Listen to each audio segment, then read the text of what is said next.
ESPN 94.1 FM and AM 930 present The Drive.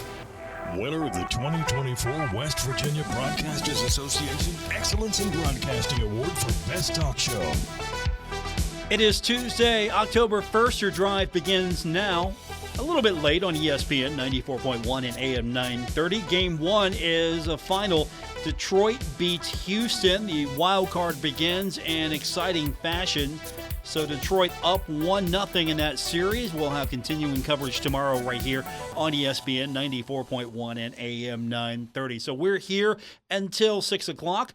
We'll get your text in this hour, 304-396-TALK, 304-396-8255.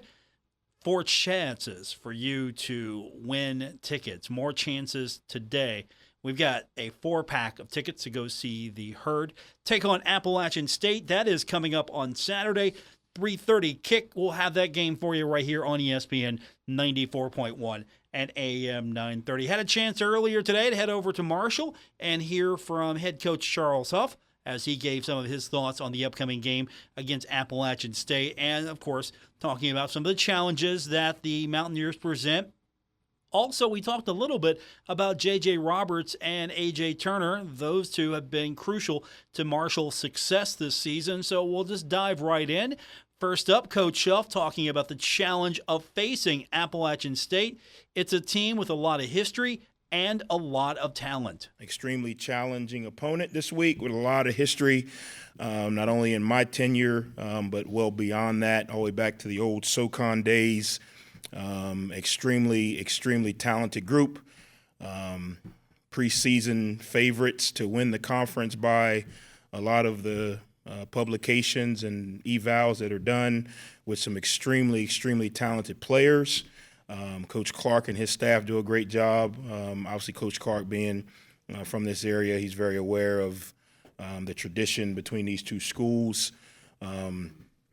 Some really good players for them offensively. They're really explosive. They can score points. They can score points fast. And defensively, they've been tough and physical for a very long time. So we got a lot of work to do in the next few days to get ready for a huge challenge. Of course, the Mountaineers coming into Huntington from those Southern Conference days. I mean, you know about what the Mountaineers are. They're always going to be a tough team. They're always going to be a well-coached team. And we're talking now about Sean Clark, head coach of the Appalachian State Mountaineers. Of course, North Carolina and several parts of the South impacted by the hurricane. And so Coach actually had a chance to check in with Coach Clark. Coach Clark, very appreciative. There's still a lot of questions to be answered, but the thing here is we're going to have a football game, and so far, you know, the Appalachian State family, they definitely have been impacted by this, but it seems to be things are hopefully trending up for them. Here's Coach talking about his interactions with Coach Clark this week. Went back and forth via text with Coach Clark Sunday after our game, and obviously he appreciated it. And, you know, I just told him, hey, man, praying for you guys. I know it's a tough situation. A lot of people, not only, you know, team and administrative from a university standpoint, but a lot of people in that county are, you know, in a very tough situation. So he appreciated it. We went back and forth briefly. I didn't get into, you know, how they're preparing or not preparing. Obviously, this is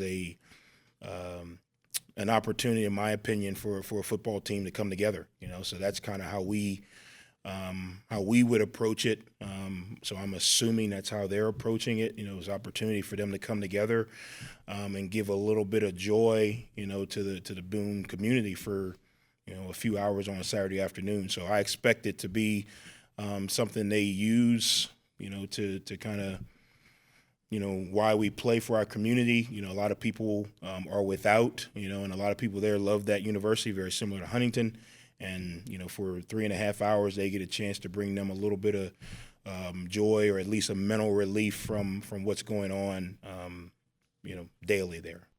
So we'll keep, of course, everyone in the southern half of the country in our thoughts, especially those in Statesboro, Georgia as well. Georgia Southern, a lot of people impacted there. Of course, folks in North Carolina, so we're going to keep them in our thoughts. And again, I know there's some fundraising efforts going on, some relief funds.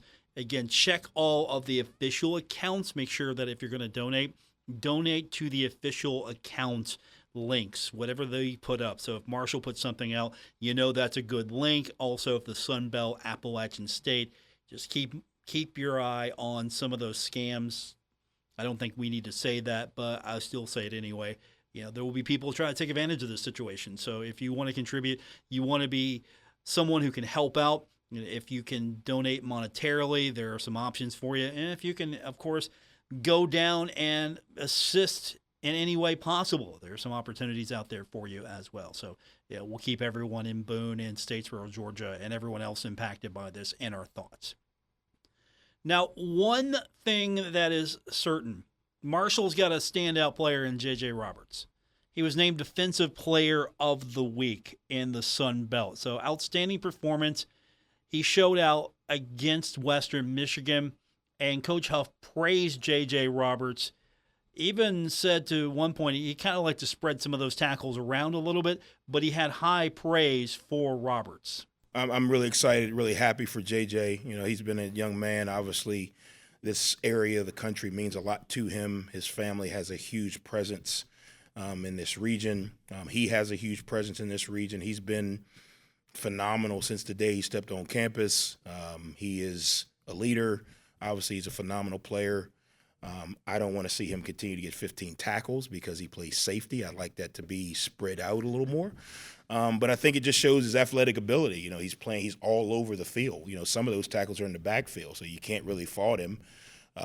But I think he's done a phenomenal job. I think this is just the first step for, the level that I think he can play at consistently. If you asked him, there's still things in his game that he wants to improve on. I think it gives our defense a lot of confidence when you have somebody back there that'll, bring the hammer and get it on the ground. It allows our defense to play a little bit more aggressively because he's willing to fit his gap. He's willing to play his coverage. And I'm excited for him. He's going to be big.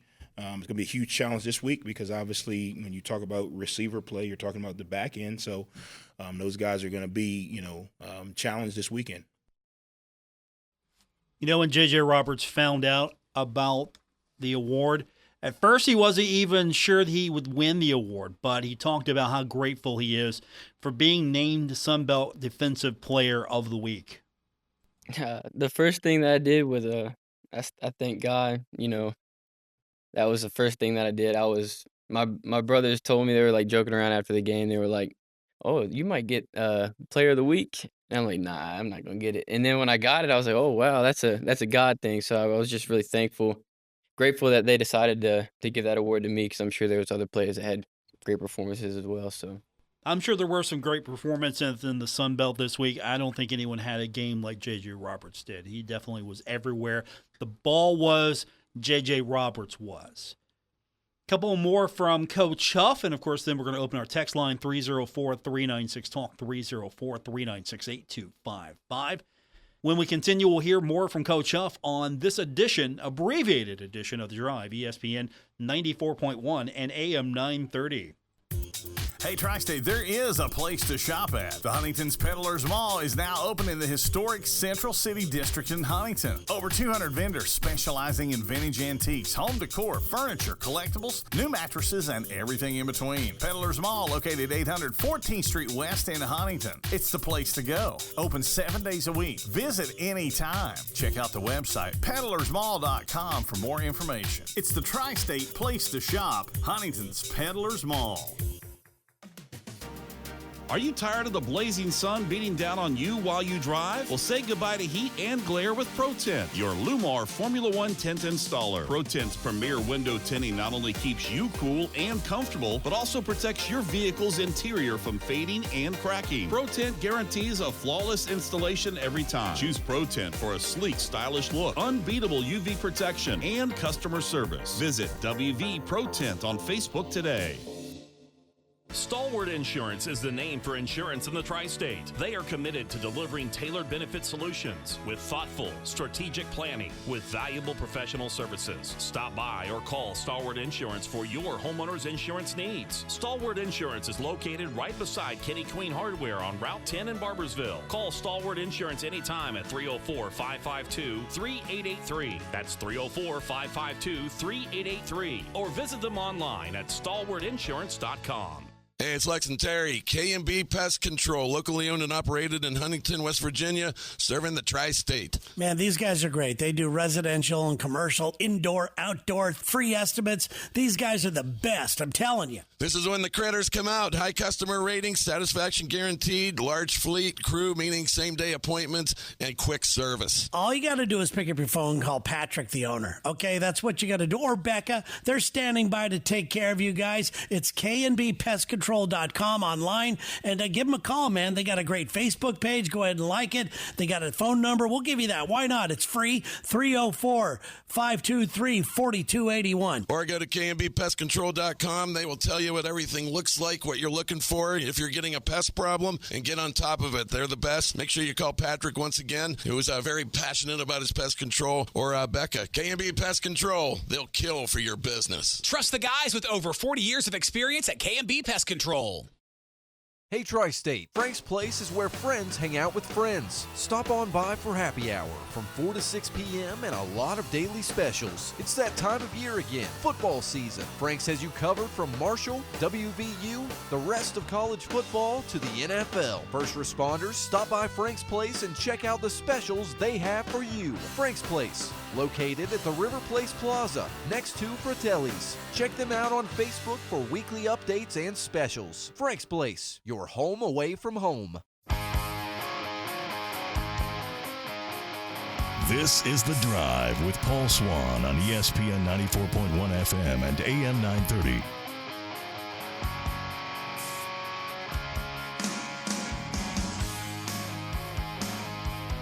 We continue on with this edition of The Drive on ESPN 94.1 and AM 930. Our text line this hour is 304-396-TALK, 304-396-8255.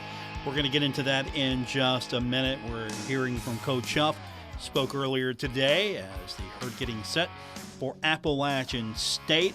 And one of the things that Coach Huff really had high praise for was his offensive line. And, of course, his running back, A.J. Turner. Both of them have had not only the offensive line, but Turner as well. They've had performances that have been pretty good so far this season.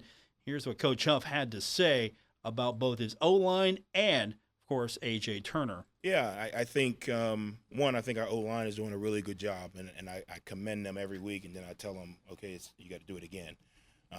Obviously, with 4 new starters, you don't know how that group's going to gel. I think they've done a really good job. Secondly, I think Coach Daigie's done a really good job of putting them in really good, advantageous positions because of the possibility of the pass and the RPOs and all of those things. Then I think A.J. has done a really good job of trusting the O-line blocking, trusting his ability. Sometimes when you evaluate backs, if the guy runs to the line, stops his feet, and starts doing that, he's not seeing or trusting the scheme or trusting the block or trusting the angles. But what AJ's been able to do is he's been able to control his pace. So if it looks a little cloudy, he just kind of throttles down a little bit and then he hits it. If it's open, he hits it. So I think what he's doing is he's trusting the O-line blocking. He's trusting what he's seeing, and then obviously he's got God-given talent, so he can what we call hit the home run when he gets an opportunity. So I think it's been good. And finally, one more about the air raid. Coach Huff talked about how the air raid offense has really opened up new opportunities for Marshall's run game. I also think this is kind of the byproduct of the air raid. Someone asked me the other day, man, wouldn't you love to have Rasheen Ali in this offense? I said, well, I don't know if he'd be good because we would be feeding him the ball. Right now, we're letting the air raid system work, which means defense has got to make a decision. Do we take away this short intermediate pass game that they're running, or do we play the run? So I think this is creating, don't get me wrong, I'd love to have Rasheen Ali. I'd love to have that problem to think about. But I think what it's creating is we're getting advantageous looks. There were at times last year where we were running the ball with Rasheen and there were 8, 9 guys in the box, and we had to try to do that. So I think right now, if you look at those runs that AJ has been able, kind of to hit, the box has been advantageous because defenses are kind of in a decision-making process. Because of the way the air raid system works, when the box isn't advantageous, we're throwing it. So AJ's not getting the ball, or Jordan's not getting the ball, or Payne's not getting the ball where there's an extra guy there that we don't have accounted for, or we can't block, or he's too close to the line of scrimmage. So I think it's all encompassing, and I think AJ's benefiting from it because of his God-given ability, his trust in the system. Coach Lockett kind of really explaining to him, hey, trust this is how it's going to look. His practice habits have been really good. And I think we're just starting to see the beginning of what he can be. That's a little bit of Coach Huff's presser from earlier today. We're going to have more throughout the week. And, of course, don't forget on Saturday, we're going to be live from the West Lot. We'll get you started with our pregame coverage at 12:30. And then we will go on the air with Steve Cotton at 1:30. Kickoff at 3:30. Marshall, App State. We'll have it for you right here on ESPN 94.1 and AM 930. So I know today was a short show because we had baseball earlier this afternoon. What a way to start the day with the Tigers beating Houston 3-1. Always like it when the Astros get beat. I never get tired of that. And, of course, with the Tigers getting a win, the voice of the herd, Steve Cotton's probably happy right now. So good week for him all around. We'll have game 2 for you tomorrow here on ESPN 94.1 and AM 930. Probably same situation. We'll come on a little bit later on. Unless the game is just a blowout. Unless the game is a blowout, we'll come on the air right after the final out of the game. So let's hope for a speedy game tomorrow, and we can get back together at our normal time. But as I mentioned, since it is an abbreviated show, I've got tickets to give away. So how am I going to do that today? Well, I'm going to open the text line up right now, 304-396-TALK, 304-396-8255. Anything that you want to talk about, anything you want to text in today is fair game for the next few minutes. Today is kind of sad. We're starting the wild card, and of course the all-time hit king, Pete Rose, passing away Monday in Las Vegas at the age of 83. Pete accumulated 4,256 hits and was the all-time leader for games played and plate appearances in a career. Of course, he played mostly for the Reds, also had some time with the Phillies and Expos, and he managed the Reds. And, of course, I know there's the whole back history. I'm not going to get into that today. I've always argued that no matter what this man's personal flaws were, the Hall of Fame was not necessarily a place where we're judging. We're talking about gambling here. And there are a lot worse things that are out there. And, of course, I think Pete suffered enough. He made some mistakes. And I think that if we're going to have a Hall of Fame, we should have included Pete Rose. And I've always said, if you want to include a comprehensive look at this man, a history, everything, you can include that. When people go to the Hall of Fame, you find out a lot about the people that are enshrined there. It's not just a static image or a statue or a plaque. I mean, there's a story that goes along with each and every individual that's inducted into the Hall of Fame, and I thought that would have been a great opportunity for the Hall of Fame to be allowed to tell the complete story of Pete Rose and to honor him for his accomplishments on the field. And, of course, nobody's hiding from what he did off the field or as a manager. And I understand gambling is the number one no-no. Look, the way that we have seen sports betting incorporated into sports with places like FanDuel, ESPN Bet. It's even being included now in sports broadcast more now than ever. It's so integrated. I don't think that we can look at Pete Rose and say, hey, shame on you, while at the same time we're profiting off of this.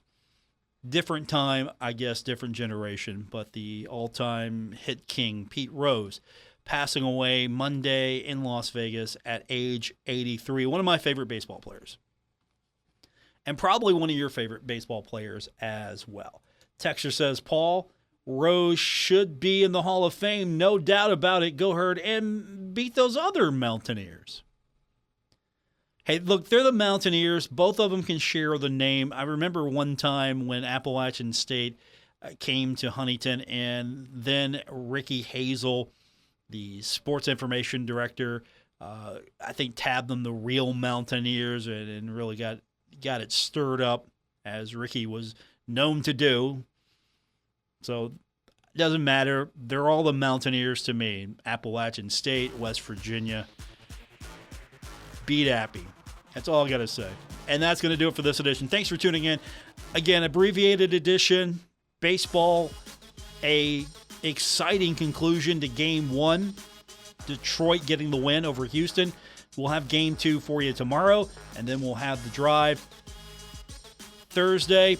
We got the Coach Huff Show, so we got a lot still to go on this week to talk about this game, and we'll do so. You can find me on X, formerly known as Twitter, at Paul Swann. You can also download the podcast anytime. If you missed a part of the show today, it's available on Apple Podcasts, Spotify, or wherever you get your podcasts. Thanks for tuning in. I'll be back with you tomorrow here on ESPN 94.1 and AM 930. Coming up tonight, 8 o'clock, it's going to be Game 1 between Atlanta and San Diego, and we'll have that game for you right here and on our sister station, Cat Sports 93.3 and 1340. Retransmitting in Glorious FM on 94.1 W227BS Huntington. This is 930 WRVC Huntington, celebrating 100 years of broadcasting. Stuck in a state of falling behind.